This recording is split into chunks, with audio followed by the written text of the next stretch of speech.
Shalom, giving all praises, honor, and glory unto Yahawah, Bahashem Yahawah Bahashem Rachakodash, double honors unto the elders and apostles of Great Millstone at Woolwell, and Shalom unto the 144,000 elect men of the nation of Israel, and the rest of the elect that are destined to be saved. I'm the Brother Kalab from the GMS UK London Forecasters Camp, coming back at you with another lesson to help edify those of which I spoke of. So I've done this lesson a few times before, but brothers were notifying me that the audio wasn't working, which is strange because I did some tests, and in the tests the audio was working, but it seems that when I'm actually doing the video, the audio keeps cutting out. So we persevere, in the face of adversity. Got to keep pushing. So I'm going to try this again. So I want to do a lesson going into something that we discussed at the camp last week, which was we brought out some information pertaining to a book. This book right here. This book is called the Zondervan's Compact Bible Dictionary. And there was a point in time when I used to always have this in my camp bag some years ago. But I guess I must have changed the things in my bag and put this on the bookshelf. So for a while it's been on my bookshelf and not been with me at the camp. But as I was preparing for camp today, I'm like, yeah, you know what, man, I've got to get this back in my bag.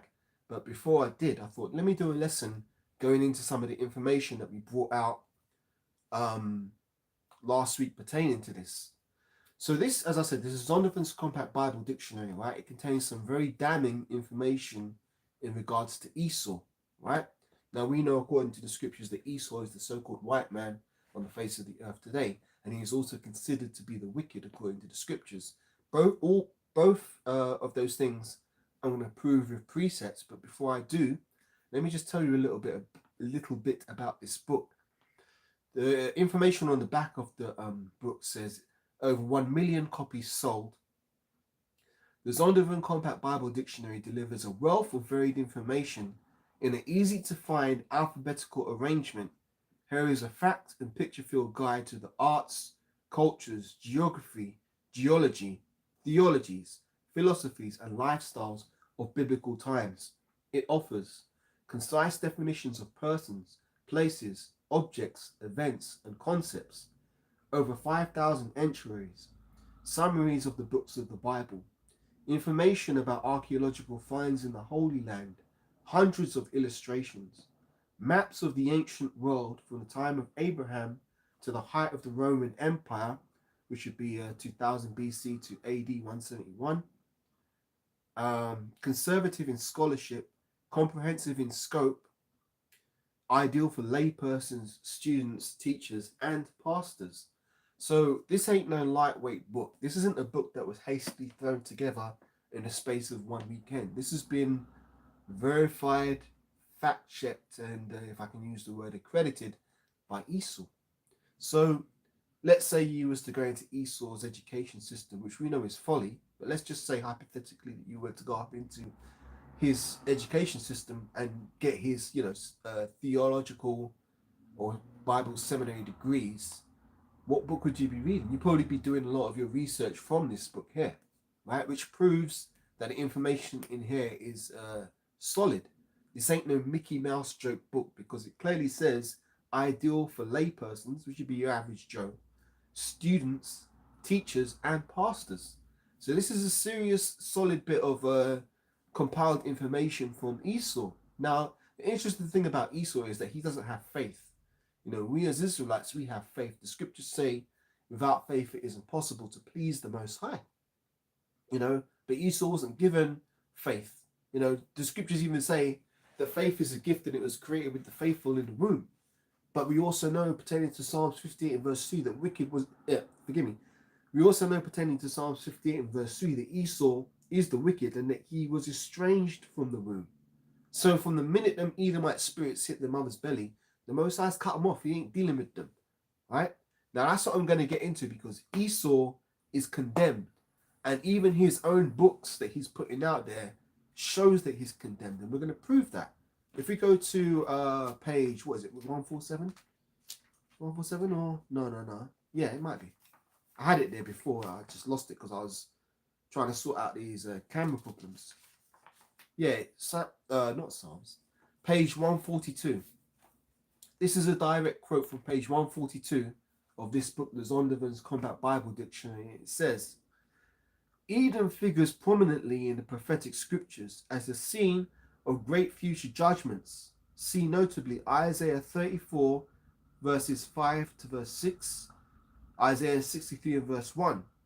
She is the only neighbor of the Israelites who was not given any promise of mercy from the Most High. Now that's a cold cut right there. It clearly says in this book that has been put out by Esau himself that his nation, the nation of Edom, isn't promised any mercy from the Most High. So that's a cold cut to, some of these false doctrines that are coming around the block again, which, state that, non-Israelites can be saved. Heathens can be saved. Now, any so-called heathen that's going to be saved has to be an Israelite foreigner, because the Most High ain't dealing with the other nations like that. And we're going to get into it. I want to get into it. Lord willing, we're going to get into it. So, I had some information prepared here. What precept did I want to go to first?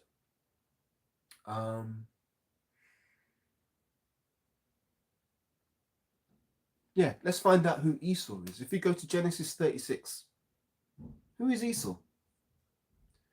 Genesis chapter 36 and verse 1. Genesis 36 and verse 1. Cold cut. Now these are the generations of Esau, who is Edom. Now, there was a doctrine that came around the block a few years ago, and I'm sure it's going to come around the block again, because all these doctrines, they just, there's nothing new under the sun. These false doctrines, they come out, they gain a bit of traction for a moment, we rebuke them, they disappear. Then, a couple months or years later, the same bugged out doctrine comes up again through someone else, and we rebuke it again, it disappears, rinse and repeat. There's nobody's coming out with no new remixes, no great new breakdowns. It's just the same old bugged out doctrines that keep jumping on different parties, and they bring it out, they get rebuked, they go into obscurity, then it comes out again through some other person. That's just how this truth seems to work, right? So there was a doctrine that said, Esau isn't the so-called white man, Esau is Japheth. That came out a couple years ago. We rebuked that, it's disappeared. Probably come up again in the future, but let's just run with that hypothesis. Okay, what if Esau isn't the so-called white man? What if he is Japheth? What scripture or what precept could we use to counter that argument? Well, the scripture I just brought out there is the one that would suffice. Genesis 36 and verse 1, which says, now these are the generations of Esau, who is Edom. So there's no confusion about who Esau is according to the scriptures. But let's just say hypothetically there was further confusion. How would we, what precept would we use to elucidate this issue a bit further and make it clearer? We could go to Genesis chapter 25.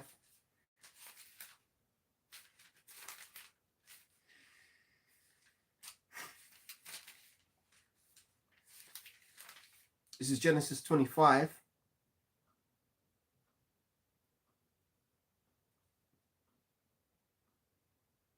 And verse 30. And Esau said to Jacob, feed me, I pray thee this day. Forgive me, I have to say it again. And Esau said to Jacob, feed me, I pray thee, with that same red pottage, for I am faint. Therefore was his name called Edom. There you go.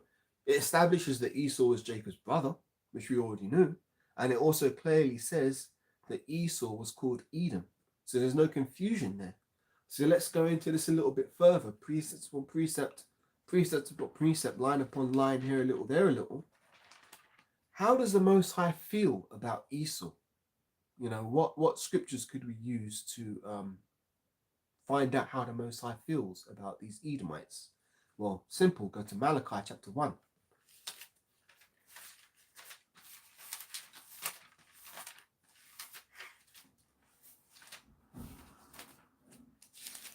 This is Malachi 1 and verse 1, so there's no confusion. The burden of the word of the Lord Yahawah to Israel by Malachi. I have loved you, saith the Lord Yahawah, yet ye say, wherein hast thou loved us? Was not Esau Jacob's brother, saith the Lord Yahawah, yet I loved Jacob, and I hated Esau and laid his mountains and his heritage waste for the dragons of the wilderness. Whereas Edom saith, we are impoverished, we will return and build the desolate places.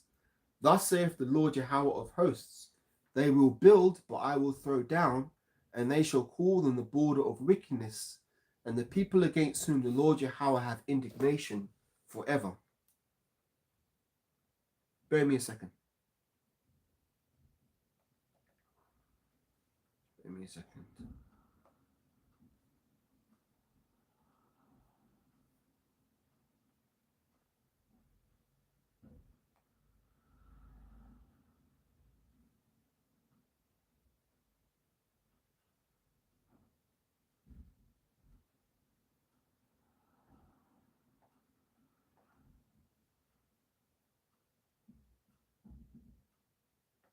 Esau. There we go. Great, the audio is working. Yeah, so the audio is working. I just had to check it. So yeah, Esau was not promised any mercy from the Most High. So we can tell from the book of Malachi 1, let's read this again. The burden of the word of the Lord Yahawah to Israel by Malachi. I have loved you, saith the Lord Yahawah, yet ye say, wherein hast thou loved us? Was not Esau Jacob's brother? So there you go. That tells you who Esau is. He's Jacob's brother. There's no confusion about that. The only confusion comes from people who are trying to pollute the doctrine and push these bugged out breakdowns to try and alleviate the fact that Esau isn't promised any mercy from the Most High. That book that I was just reading proves that. Esau's not promised any mercy from the Most High. And that's a very scary place to be in, man. I wouldn't want to be treading in them, swimming in them waters because, man, the Most High's judgment isn't anything to be played with. If the Bible teaches you one thing, and one thing only, it should be this, that the Most High is a power to be feared, and the Most High is not no joke.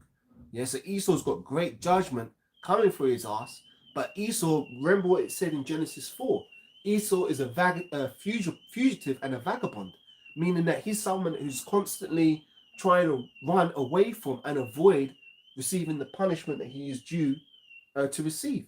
That's what Esau is. He's a fugitive and a vagabond in the earth. That's why he's running around trying to masquerade as, oh, he was this people, he was the Egyptians, he was the Babylonians, he was all these, he's the Israelites, you know, they call themselves Israelis, but you know, Esau's everybody, he's supposed to be everybody in the scriptures, but who he actually is. That's why we have to bring out these precepts, because these precepts make it perfectly clear and concise who exactly the Most High is talking about. The Bible isn't a confusing book when you understand the breakdowns and you go precept upon precept, line upon line, here a little, there a little. It makes it abundantly clear who the Most High is dealing with and who he isn't. There's no confusion. There's no confusion at all. That's why we go into these precepts, to alleviate any confusion and bugged out doctrines that try and come out to pollute the waters and confuse people. That's why the prophets are here, because the Most High set up his prophets to go into this word, to break this word down and make it plain upon tables so that the people can, the Israelites who were prophesying to, can understand what's being said from the Most High, because the prophets are the mouthpiece of the Most High. The Most High speaks through his prophets, and he has always done that. And it's no different in these times. So let's keep going with what making the point. So let's say hypothetically, right? Let's just entertain some of these stupid doctrines for a second and see how we can break these down, right? One of the doctrines that's come out again recently is that, heathens can be saved, you know, Gentiles can make it. Okay, let's run with that idea for a second. What scriptures could we use to disprove that? Well, we could go to Psalms 147. This is Psalms 147. Just checking the time. Gotta get ready for camp soon. Psalms 147 says this.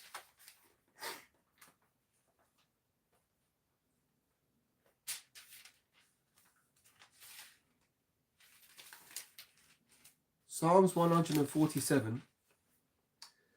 This is verse 19. Psalms 147:19. He showeth his word unto Jacob, his statutes and his judgments unto Israel. He hath not dealt so with any nation, and as for his judgments, they have not known them. Praise ye the Lord Yahawah. So that clearly tells you that the Most High is only dealing with the seed of Jacob. Yeah? So anybody who doesn't come from that lineage, the Most High is not dealing with them. So if you come from the seed of Moab, Most High ain't dealing with you. If you come from the seed of Ammon, Most High ain't dealing with you. If you come from the seed of Ishmael, Most High ain't dealing with you. And most importantly, if you come from the seed of Edom, the Most High ain't dealing with you. Because we already read, I'm going to have to go back to it again, Malachi 1 and 4, because there's another point I wanted to make on that. Malachi 1 again. It's a point I forgot to make here. Malachi 1, right? It says the burden of the word of the Lord burden of the word of the Lord Yahawah to Israel by Malachi. I have loved you, saith the Lord Yahawah. Yet ye say, wherein hast thou loved us? Was not Esau Jacob's brother, saith the Lord Yahawah?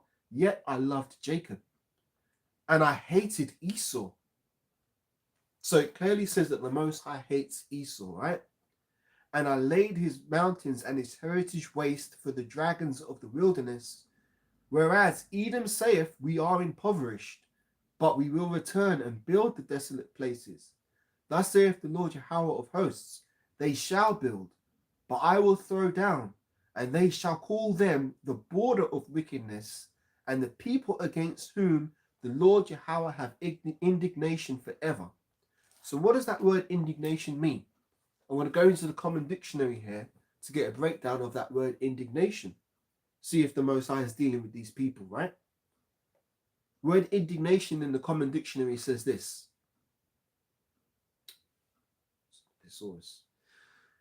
It's a noun which means strong displeasure at something, considered unjust, offensive, insulting, or base, righteous anger.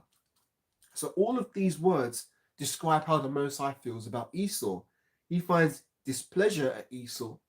He finds them to be considered unjust. He finds them to be offensive. He finds them to be insulting. He finds them to be base, which ties in with Job chapter 30 and verse 7. And also he has righteous anger towards them. Now, righteous anger means justified anger. The Most High is perfectly justified in having displeasure at these people, because remember, the Most High created the Edomites to be the wicked. He created the Israelites to be the just, and he created the Edomites to be the unjust, the wicked. And the scriptures clearly say, who can make straight what the Most High have made crooked?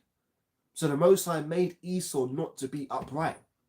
Now, as I said before in the previous teaching I did on this subject, which unfortunately the audio didn't capture, you know, we have faith as Israelites to believe in the Bible and to believe in the prophecies. You know, the scriptures talk about how without faith it is impossible to please the Most High. But it also says that faith is a gift, and it is created with the faithful in the room. So the spirit of an Israelite, when it's in the room, if it's of the elect, it will receive the gift of faith. But Edomites don't have that gift. Edomites are imbued with that gift of faith. That's why they have to look through carnal means to try and get an understanding of things. And it's through those carnal means of searching out the facts of the Bible that this book was compiled. So in a weird way, the Most High's got Esau in a trick bag, so where he makes Esau go out and do the research only to condemn him own self. You know, the scriptures even say the Most High will make their own tongue to fall upon themselves, which is what they've done with this book. Which is why if we read it again, it's a cold cut. Read it again. Edom, this is again Zonathan's Compact Bible Dictionary, page 142. Edom figures prominently in the prophetic scriptures as a scene of great future judgments. See notably Isaiah 34 and verse 5, I'm going to get this in a minute, to verse 6. Isaiah 63 and verse 1. She is the only neighbor of the Israelites who is not given any promise of mercy from the Most High. So let's get Isaiah 34 verse 5.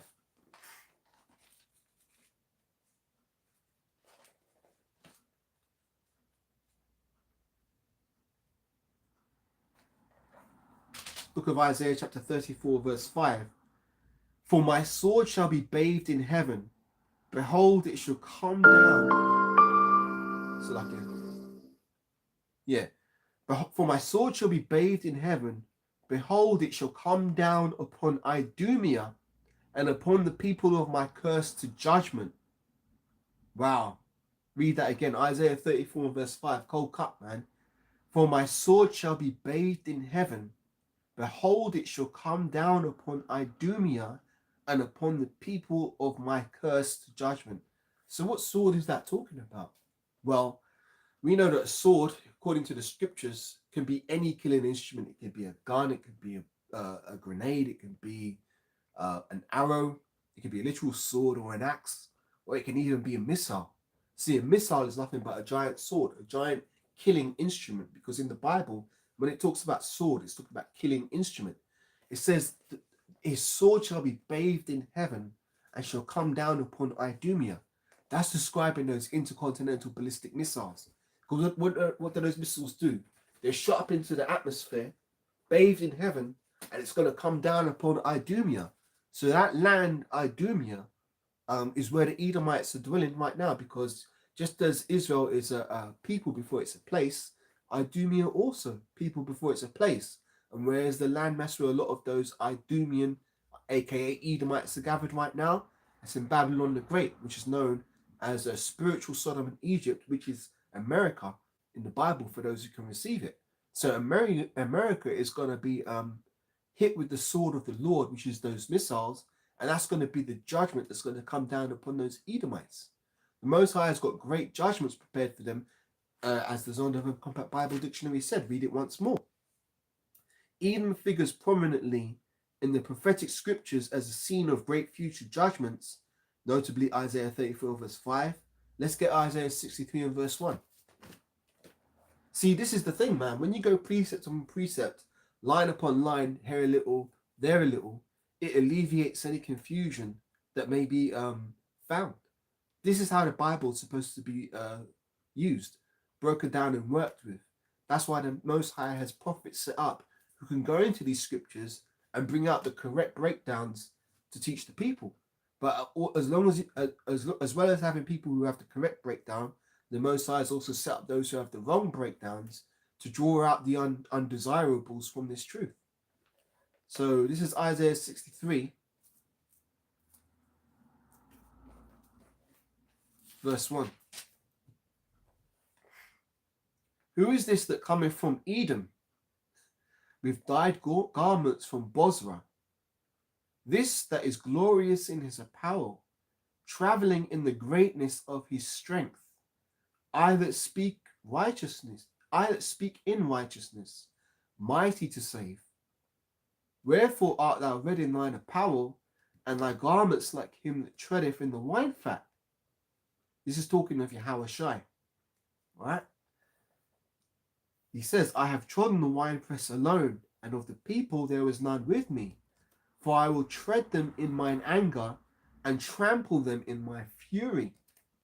And their blood shall be sprinkled upon my garments, and I will stain all my raiment. For the day of vengeance is in mine heart, and the year of my redeemed is come. So that is a prophetic account of the level of killing that Yahawah is going to do when he comes back to this world, because Yahawah isn't coming to meet Esau as a man. He's coming back as the second most powerful force in all of creation. Now that's not a light title. You know, Yahawah is coming back with all power, which is proven in Matthew 28. Read that, Matthew 28 and verse 18. It says, Yahawah spake unto them, saying, all power is given unto me in heaven and in earth. So Yahawah is not coming back as these Christians portray him as this meek, effeminate, long-haired, Edomite looking dude, some hippie looking like he just stepped out of Woodstock. Yahushua is not coming back like that. Yahushua is coming back as a tall, dark-skinned man, as a conquering lion, to slay all those that have oppressed the nation of Israel. Yahushua is coming back to he's the king that's going to put everybody's ass in check. If you can understand that metaphor for those who play chess. Yahushua is the king that's going to put everybody's ass in check, especially these Edomites, these false pretenders, these Edomites who have tried to steal our identities as small hats and claim that they're the people when they're not the people. In fact, the Bible speaks very negatively about these people. Let's get one more, and then I'm going to close out because I've got to get ready to go to the camp. But let's read the book of Obadiah. See, in that Zondervan's Compact Bible Dictionary, it's cut Esau, and it hasn't even mentioned Obadiah, you know? But what does Obadiah say?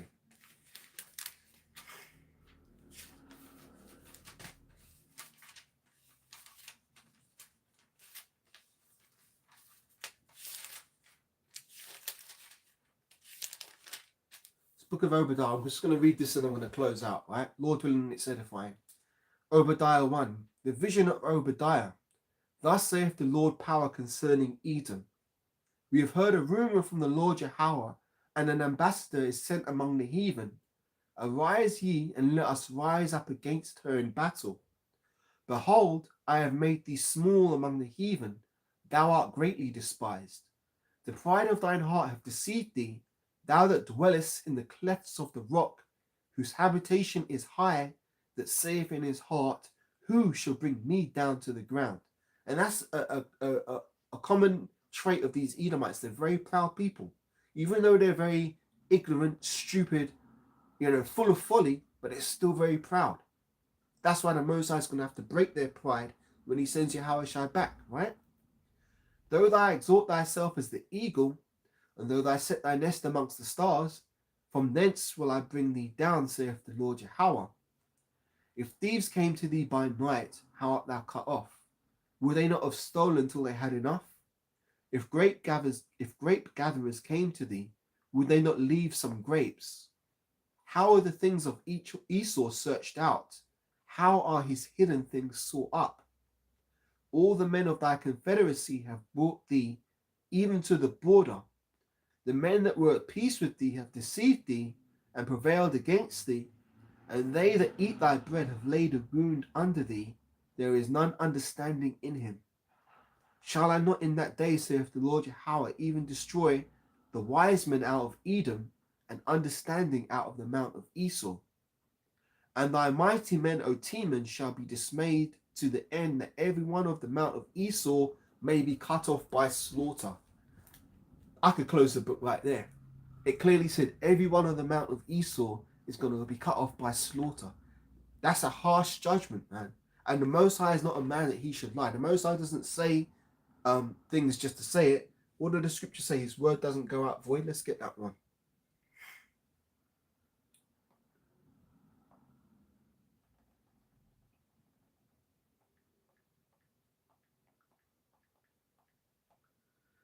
Isaiah 55 and verse 11. So shall my word be that goeth forth out of my mouth. It shall not return unto me void, but it shall accomplish the thing which I please, and prosper in the thing whereto I sent it. So the Most High's word doesn't go out void. It accomplishes everything he said. That's why when they said in the Zondervan Compact Bible Dictionary, when Esau is a place that is mentioned in the scriptures as a place of great future judgment, they know it's coming. They know it's coming. They're trying to avoid it. They're trying to duck and dive and skive and offset the prophecies. But guess what? There is no offset in the prophecies. It's like a track. When I say a track, like if you can think of an old school vinyl record, they've got tracks and the needle goes in the groove. Well, guess what? The needle has to follow that groove to the end of the record. It's got to play out. And that's how the Most High's word is. It's already written. And we're just seeing things played out through the dispensation of time. The time travels through the prophecies. And eventually it all reaches the point that the Most High said it would reach. If you can understand that analogy, Lord willing, I haven't made that confusing. Let's continue reading Obadiah and finish up because I've got to get ready to leave. This says, for verse 10, Obadiah 1 and 10. For thy violence against thy brother Jacob, shame shall cover thee, and thou shalt be cut off forever. In the day that thou stoodest on the other side, in the day that strangers carried away captive his forces, and foreigners entered into his gates, and cast lots upon Jerusalem, even thou was as one of them. Yeah, so-called brother Esau was as one of them. He was the first to lay his hand upon Jacob, the seed of Jacob. But thou shouldest not have looked on the day of thy brother,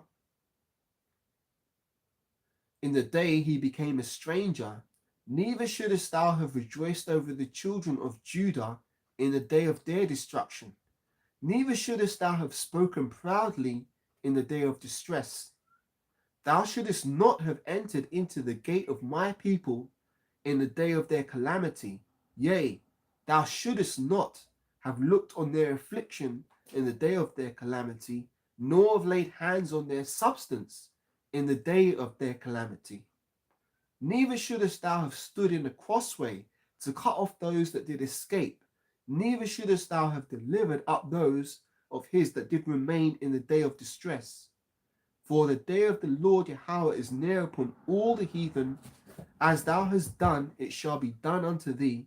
Thy reward shall return upon thine own head. For as ye have drunk upon my holy mountain, so shall all the heathen drink continually. Yea, they shall drink, and they shall swallow down, and they shall be as though they had not been. But upon Mount Zion shall be deliverance, and there shall be holiness, and the house of Jacob shall possess their possessions. And the house of Jacob shall be as a fire, and the house of Joseph as a flame, and the house of Esau for stubble, and they shall kindle in them and devour them, and there shall not be any remaining of the house of Esau, for the Lord Yahawah hath spoken it. And they of the south shall possess them out of Esau. Oh, let me just stop there, man. Obadiah 1 and 18. So much meat. Let me just get on that point, right? And the house of Jacob shall be as a fire, and the house of Joseph as a flame, and the house of Esau for stubble, and they shall kindle in them and devour them, and there shall not be any remaining of the house of Esau, for the Lord Yahawah hath spoken it.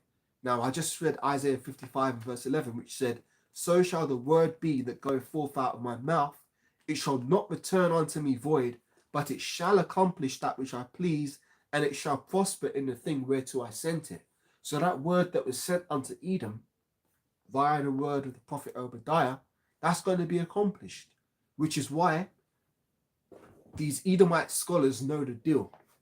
They know, according to Zondervan's Compact Bible Dictionary, page 142, that Edom figures prominently in the prophetic scriptures as a scene of great future judgments, not judgments, because they're going to face a lot of them.